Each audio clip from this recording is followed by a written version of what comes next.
I don't care about the USB ports, but the wireless Bluetooth surprises me a little bit. Wireless CarPlay. Sorry, wireless CarPlay. Does have wireless Bluetooth, thankfully. What is up, guys? Welcome to Supercars of London, up in Crewe at Bentley HQ. And behind me is the CW1 house, where we are going to be starting a very special, in-depth VIP tour, where I'm going to be taking you guys on a point of view of seeing all of the intricacies of what makes Bentley, Bentley. And seeing the people, the craftsmanship. I love coming for factory tours, seeing the production line, just to get a sense of the culture behind such a fabulous history that is Bentley. And over there is the flying spur that picks me up from the train station this morning. And at the end of the VIP tour, I'm collecting my own Bentley, and we all know if I won the lottery, the Bentley Continental GT would be the car that I have. Well, this car that I'm collecting is in the perfect spec. And actually, this place, if you've ordered a Bentley or thinking about ordering a Bentley, is the place to come for any sort of spec inspiration, because you will see absolutely everything. And this is going to be an amazing start to what is going to be an incredible week of daily driving a Bentley Continental GT S.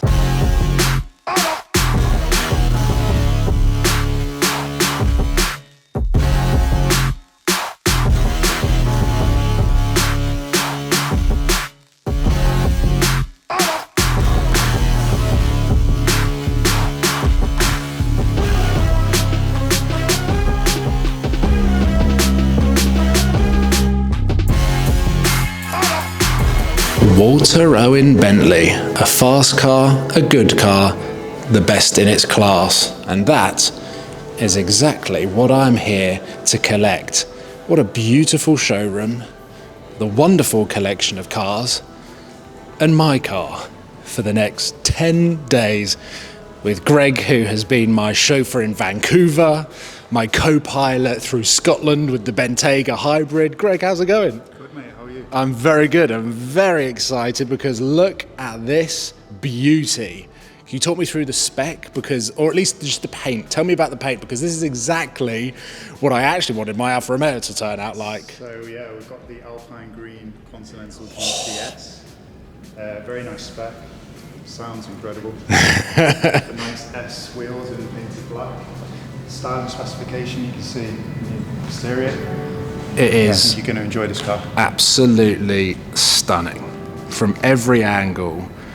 And as I said, this is the place to come if you need any sort of spec inspiration, right? Absolutely. The best showroom in the world. The best showroom in the world. Look at this, guys. This is a dream come true. We've had some cool cars on the channel over the years from Bentley and from everyone else, but yeah, this might be my favorite one. The black pack.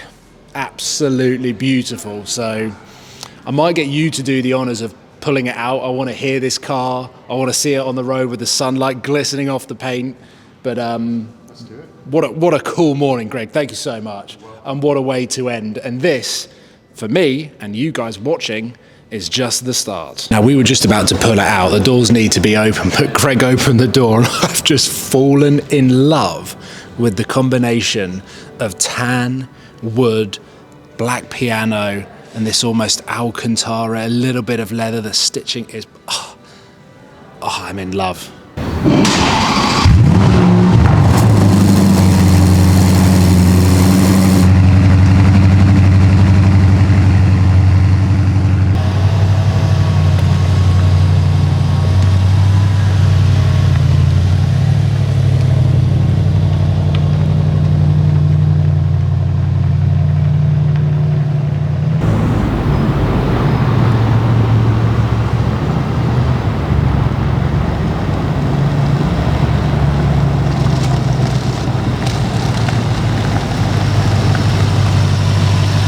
Well, there are good days, and there are days like today.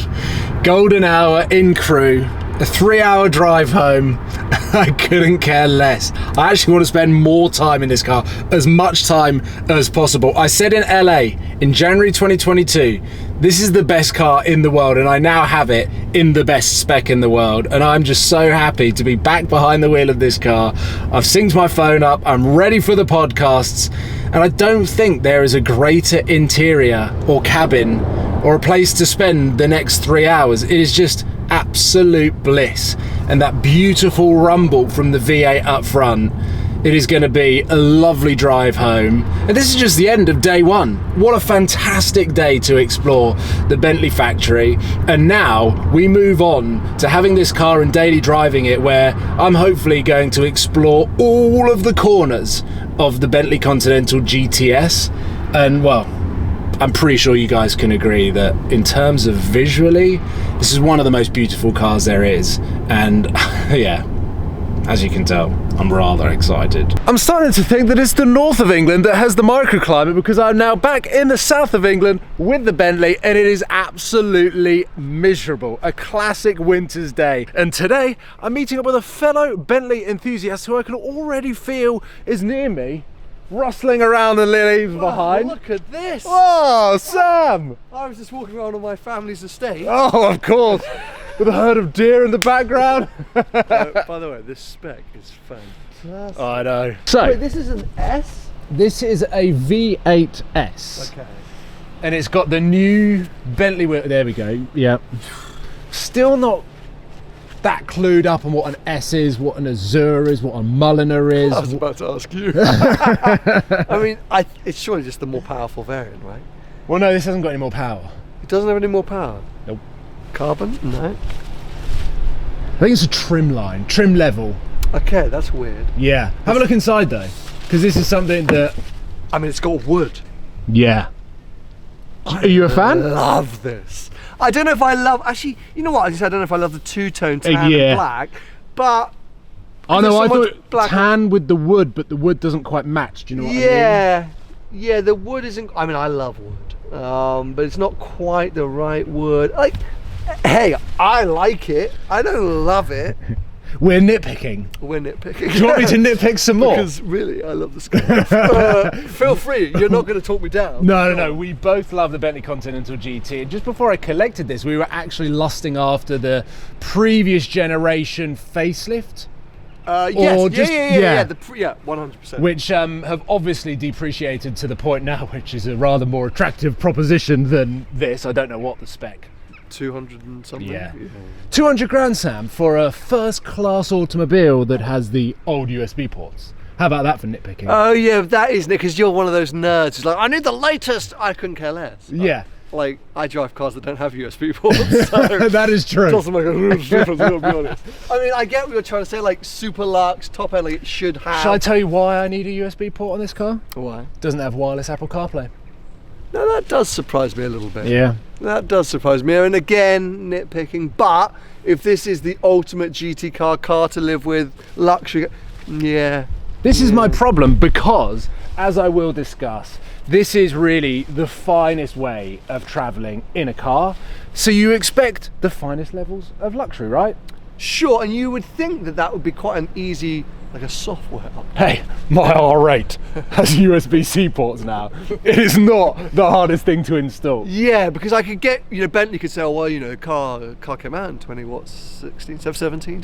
Oh, yeah. It's an older car. Yeah. But like, surely there've been enough time to just go, hey, we've updated the USB. I don't care about the USB ports, but the wireless Bluetooth surprises me a little bit. Wireless CarPlay. Sorry, wireless CarPlay. Does have wireless Bluetooth, thankfully. So this week I'm going to be daily driving it. I'm out in the countryside and it is a little bit wet, it is a little bit miserable, and we are nitpicking. But we can, because I said this was the best car in the world, and I'll still stand by that to an extent, because not having Apple CarPlay removes one of the latest creature comforts that we've all become so accustomed to using. And when you consider this car as being one of the nicest places to be in the entire automotive world, and I literally don't even mind sitting in traffic on the M25, when you're in this level of comfort, you've got these beautiful speakers that play crisp audio. I can listen to my podcast through Bluetooth. I can just relax with the heated steering wheel, and the way that Bentley manufacture every single touch point on this car is absolutely stupid. Now at this point in the video, I am still less than 24 hours into my Bentley adventures. But it wasn't until day 3 and day 4 that I realized just how much of a problem my phone inside that Bentley was. Off camera, I had tried multiple USB charging cables to see whether I could get an accurate GPS reading so that I could use Google Maps. In fact, I couldn't make or receive phone calls or get any messages whatsoever whilst my phone was inside the Bentley. And I was spending 6-7 hours per day in that car, which was a bit of a problem for me. Now, we have had an absolute nightmare of weather over the last 3 days, which has actually meant I've had uninterrupted drives with the Bentley Continental GT, daily driving it, doing about 700 miles. I've driven it to the Cotswolds, I've driven it down to Somerset, I've come in and out of London as much as you can count over the last 5 or 6 days. And well, normally I'd be concentrating on trying to film as many of those journeys as possible to tell you what it's like to live with. But actually, sideways winds, 25 mile an hour and torrential rain has meant that I've been doing the driving without concentrating on the filming, which leaves a perfect break in the weather 24 hours before this car goes back, the perfect opportunity to summarise the Continental GT S. The last time I drove this car was January 2022. I loved it. It was the W12 Speed. This with the V8, slightly different characteristics, and actually, almost 2 years on, feels like it's a little bit more dated. I think maybe I've been jumping in and out of a lot of modern cars, that now this car, the interior, the amount of buttons, it's not the simplistic of interiors.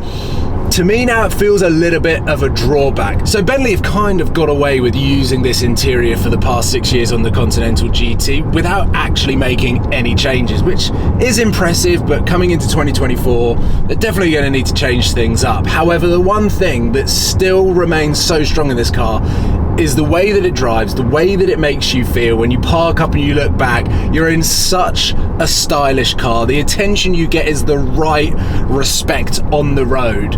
Looks beautiful, but then actually from the driver's seat, everything's so smooth. The pedals, I can't quite describe it. The way you turn the steering wheel, the way the engine revs up, it is such a special car. Actually, one of the drawbacks I find is the synthetic audio engine noise that's pumped into the interior when you put this car into sport mode. Because then everything that I've just said about how opulent the car is, how perfectly Bentley the car is, it literally gets removed out of every possible crack in this door because of the sound that you get when you start putting the downshifts in. Listen.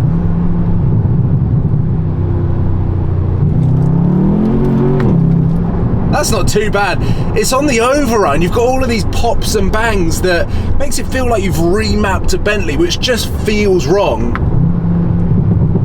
And I know what they're trying to do, but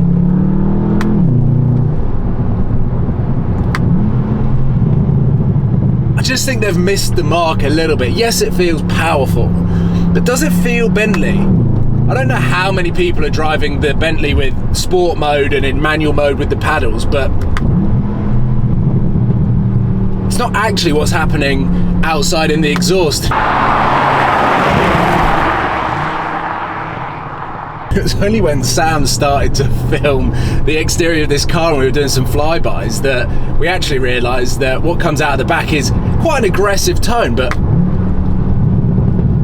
it's nowhere near as aggressive as that. Just listen to this rumble. It sounds good, but it's not actually happening outside the car. So I like just doing that. But I've also turned off down into a dead-end road, which basically I'm going to need to turn around.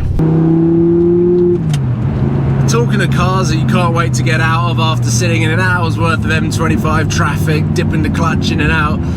Welcome back to my R8. A bit of a shock to the senses jumping in this car directly after dailying the Bentley Continental GT for an entire week, where I actually put quite a lot of miles on it, absolutely loved it, and we're replicating the weather of the day that I collected the car from Bentley. And that car has actually inspired a potential colour change on this car, but also the Midnight Emerald wrap that we've got on the Stelvio Quadrifoglio now. So I am highly grateful for that experience with Bentley. Absolutely loved reminding myself just how good that Continental GT is. As I dip the clutch again, I played football yesterday, so my feet and legs aren't particularly enjoying this drive.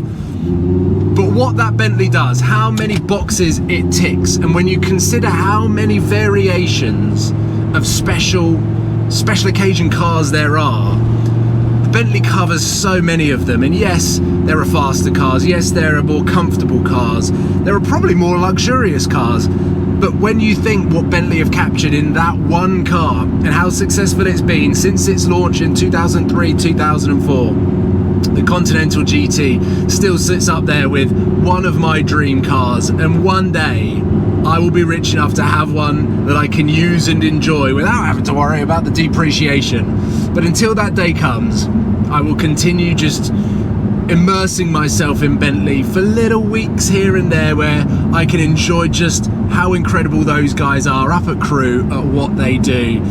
And it gives me inspiration to go out, work hard, find something you truly love and just sticking at it and really perfecting that craft. And that's exactly what Bentley have done over the years to build the cars that we have now on our roads. I think that's probably the best way that I can summarise. We've just hit national speed limit, so down a gear. And off we go. I will see you soon, guys. Hopefully you've enjoyed this insight into living with a Continental GT S. I was going to say GT Speed S. It's just a GTS. Just ruined the outro. I'll see you soon, guys. Take care. Goodbye.